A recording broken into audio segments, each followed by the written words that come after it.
¿cómo están? De nuevo, bienvenidos a un tema más del módulo 3. Continuamos con este tema bastante interesante que se llama electromiofeedback. ¿De acuerdo? Y en esta imagen me resulta bastante interesante ya que la integración sensorial de todo lo que ocurre alrededor de nuestro cuerpo pues se da en el sistema nervioso central, ¿sí? Esta integración que nos permite tomar acciones, decisiones. Y en este caso en particular, esta retroalimentación que sea medible para algún objetivo, ¿sí? Entonces vamos a ver lo que es este tema de electromiofeedback, el cual no es tan utilizada como tal, pero es bastante funcional en cuanto la clínica práctica nos lo permita. Sí, es una herramienta más como cualquier otra herramienta que tenemos a nuestra disposición, pero vamos a ver que si sabemos utilizar esta técnica podría sernos de gran ayuda con pacientes muy específicos. ¿Sí? Bien, comenzamos entonces con electromiofeedback. Esta palabra que tuvo un pasado, ¿sí? ¿Por qué le llamamos hoy electromiofeedback y qué fue lo que sucedió previo? Bueno, primero tenemos que entender lo que es biofeedback, ¿sí? El biofeedback es una retroalimentación que se ha dado ya desde hace bastante tiempo. Esta retroalimentación puede ir desde un baumanómetro, un pulsómetro, un oxímetro, ¿sí? E instrumentos eléctricos que nos permiten en tiempo real que algo pueda ser medible tanto para el paciente y para el profesional de salud pueda tener algo medible de manera objetiva y pueda tomar decisiones en el tiempo real, ¿sí? Entonces, esto es lo que es el biofeedback, ¿sí? Sus palabras vienen de bio y feedback. Vamos a ver un poquito en la siguiente diapositiva desglosado. Pero así es como sucede, ¿sí? Primero inicia biofeedback, que ya son esos instrumentos que conocemos, y a raíz de eso también se desarrolla electromiografía superficial, ¿sí? Un aparato eléctrico capaz de detectar la actividad muscular a nivel superficial y poder establecer valores donde nos hable que un músculo está lastimado o no, ¿de acuerdo?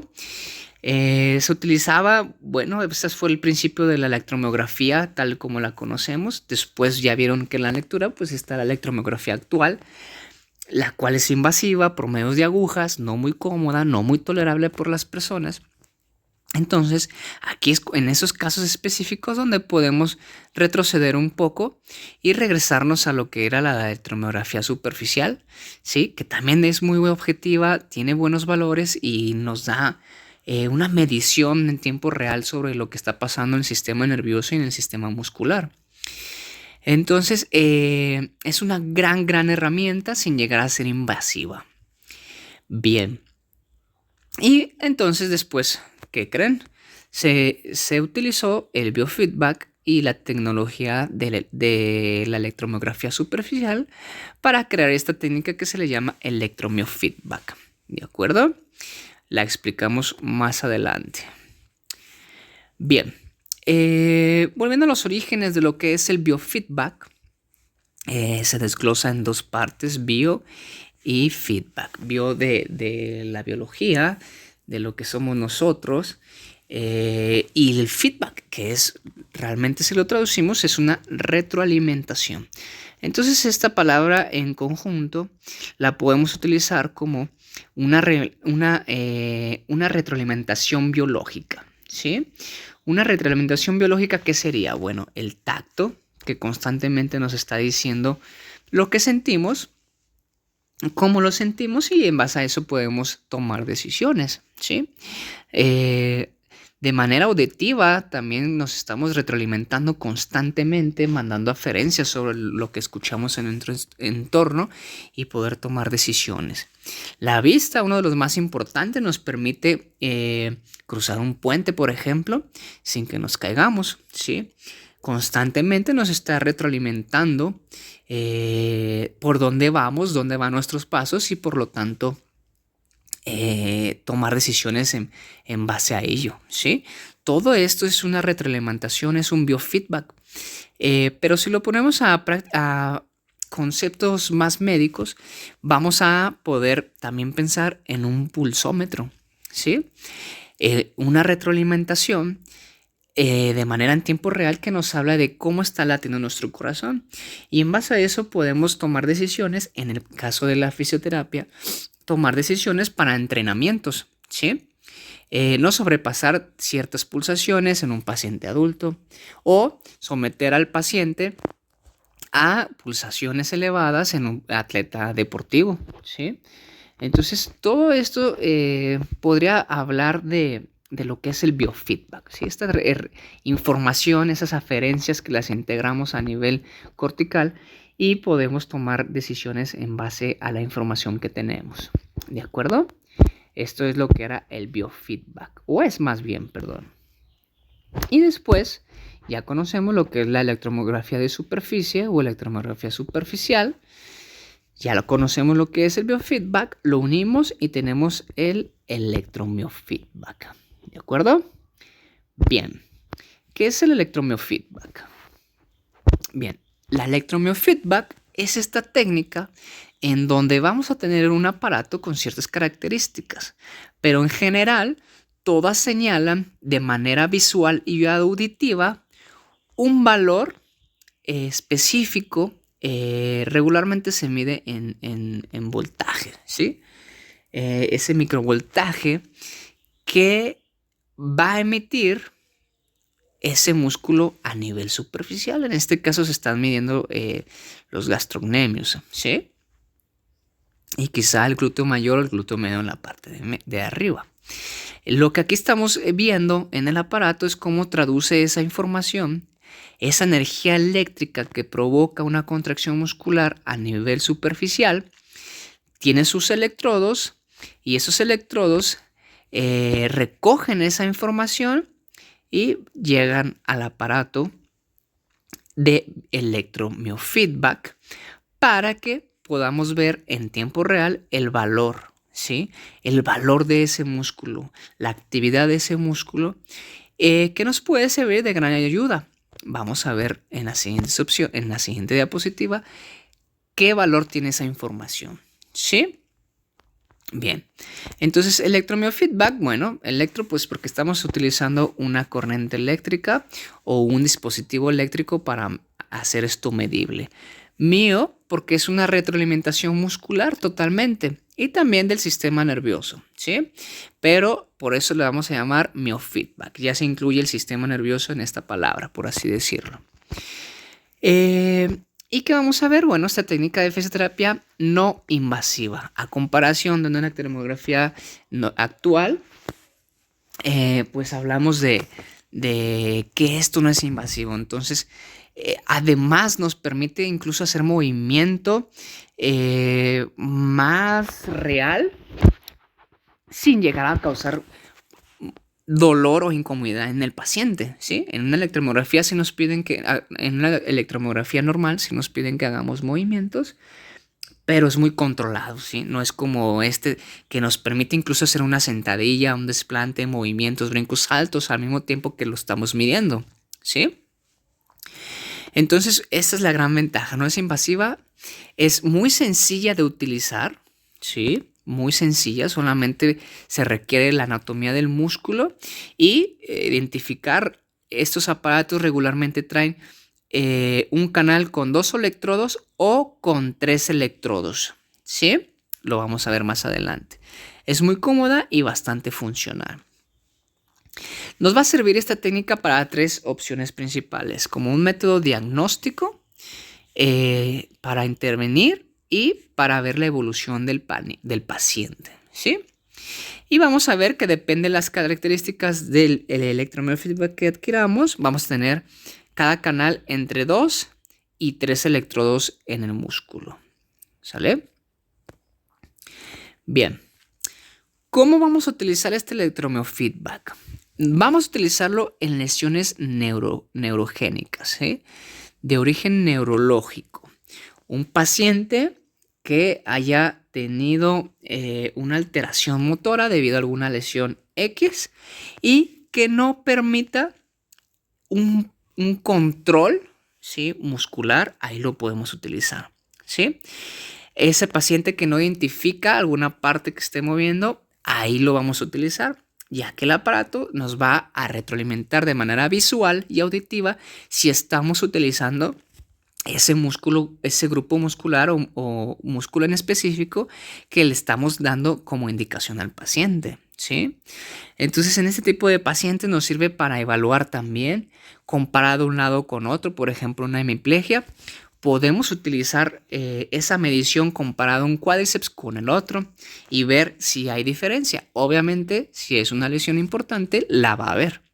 Y de esa manera podemos guiar al paciente e irlo midiendo, ¿sí?, conforme pase la evolución del paciente. Deberíamos notar que el metabolismo y la actividad muscular va avanzando conforme el paciente va avanzando, ¿sí? También vamos a utilizar en lesiones periféricas, más en específico en una denervación muscular. Y de igual manera va a ser diagnóstica al ver que no veamos una actividad muscular. Y va a ser evolutiva y va a ser de tratamiento, de intervención para pedirle, por ejemplo, en el tibial anterior, pedirle a ese paciente que esté provocando movimientos con el tibial anterior, ¿sí? Que esté provocando flexiones dorsales con el pie y estar retroalimentando si lo está logrando o no. En el ámbito deportivo puede ser medible, puede ser para mejorar la calidad de una contracción muscular o cuando veamos deficiencias en ciertos grupos musculares, podemos intervenir y educar al paciente que esté trabajando con ese grupo muscular que nosotros necesitemos, ¿sí? Vamos a ver que también tenemos una participación para los pacientes que se están recuperando de una cirugía, ¿sí? Vamos a ver que esta técnica se utiliza en mediciones, por ejemplo, de un hombro, de una prótesis de rodilla. Esos músculos que necesitamos saber cómo se encuentran después de una cirugía. De igual manera, le damos un valor de inicio diagnóstico con esta técnica para medir, por ejemplo, la fuerza del cuádriceps nuevamente y en base a eso ir viendo cómo va evolucionando ese paciente y al final de las sesiones podemos ver, bueno, comenzaste con estos valores en la tomografía superficial o en el electromiofeedback y estás terminando con estos valores, ¿sí? Este fue tu avance de manera objetiva, ¿sí? Entonces también nos pueden servir demasiado en pacientes que se están recuperando después de una cirugía. Y también se va a utilizar en entrenamientos protésicos, ¿sí? Cuando una persona amputada, este tiene valor en especial cuando hay una prótesis eléctrica, ¿sí? Ya que al paciente se le va a dar una indicación, por ejemplo, que con un grupo muscular flexor pueda activar la prótesis, hacer un cierre en la prensión de la muñeca, de los dedos, ¿sí? Y con los extensores active que la prótesis se abra, ¿sí?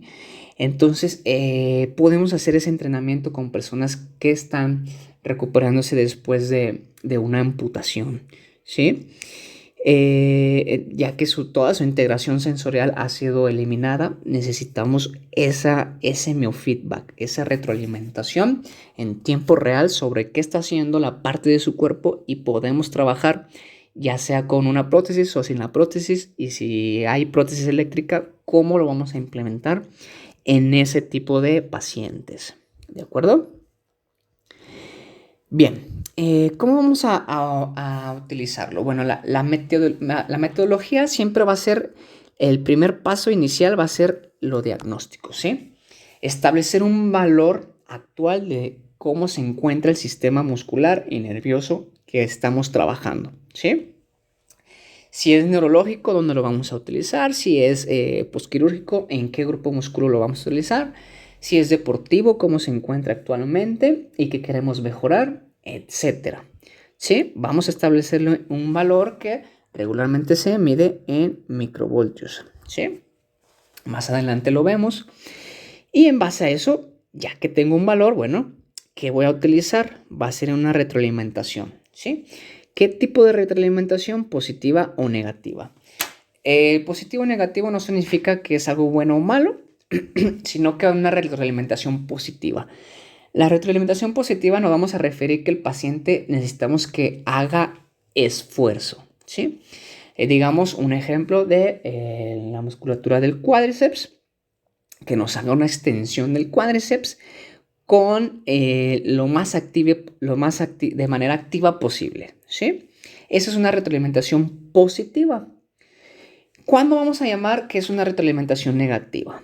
Bueno, una retroalimentación negativa se ve mucho, por ejemplo, en un paciente posquirúrgico que estuvo de 4 a 6 semanas con un cabestrillo. Y vamos a ver que su tono del músculo trapecio del brazo que se operó, vamos a ver que está elevado. Ese tono elevado necesita ser disminuido. ¿Cómo lo vamos a disminuir? Bueno, vamos a darle un valor de la actividad muscular actual y le vamos a pedir al paciente que relaje, que disminuya su actividad. Y al disminuirlo lo vamos a llamar entonces una retroalimentación negativa. ¿De qué nos va a servir? Bueno, que ese paciente clásico de cabestrillo, de que estuvo 4 o 6 semanas con el cabestrillo, viene con el trapecio con dolor y con una sustitución en los movimientos del hombro para todo, ¿sí? Entonces vamos a enseñar al paciente a que no active ese músculo porque está sobreestimulado, sobreexcitado. Eso va a ser una retroalimentación negativa, ¿de acuerdo? Y cuando va a ser una retroalimentación asistida, bueno, le vamos a llamar una retroalimentación asistida cuando veamos la necesidad de que el paciente está haciendo el esfuerzo. En el mismo ejemplo del cuádriceps, necesitamos activar su metabolismo, su actividad, y vamos a ayudarle con una corriente de NMES, ¿sí? Una corriente interferencial, rusa, TENS, cualquier corriente que me ayude a provocar una contracción muscular va a ser una retroalimentación asistida, en el cual vamos a promover el movimiento de manera activa, pero al mismo tiempo lo vamos a asistir con una corriente eléctrica externa. ¿De acuerdo? Esa sería la metodología en cómo vamos a trabajar el electromiofeedback. ¿De acuerdo? Muy bien. Entonces, hasta aquí es este tema. Espero haya quedado claro y esperen para el video real sobre esta técnica para que quede más claro. ¿De acuerdo? Hasta luego, muy buen día.